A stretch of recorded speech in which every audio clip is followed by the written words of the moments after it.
All right, 2023. We're trying to keep this tote of sap as cold and fresh as possible in 80-degree weather. We got to boil this at our open house this weekend. Jim, how did we preserve sap in 80-degree weather? Well, first of all, we collected it last Sunday morning, so almost a week ago.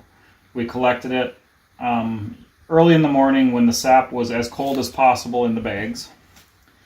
And then we filled the tote completely full, put the shipping blankets around it, stretch wrapped the shipping blankets around it. We put a little Wi-Fi thermometer under the blankets on top of the tote so we can kind of monitor it. And then every day we have been making huge sap cubes. This right here holds about 2.5 gallons of sap. It's a mold that I made out of stainless sheet metal.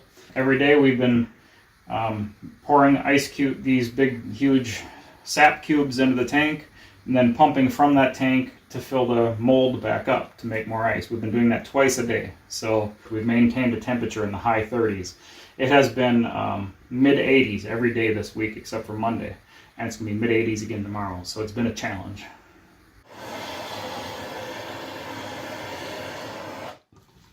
And there it goes. Oh.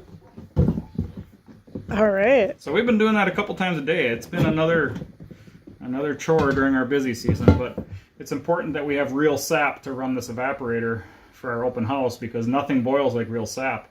When you try boiling water to replicate, it does not work the same. It's surprising how different it is. Yeah, beautiful. Not too cloudy. It's not too bad. It's surprising. Yeah. All right. Let's make it a great open house tomorrow, Jim. This is what it boils down to. This is what it boils down to.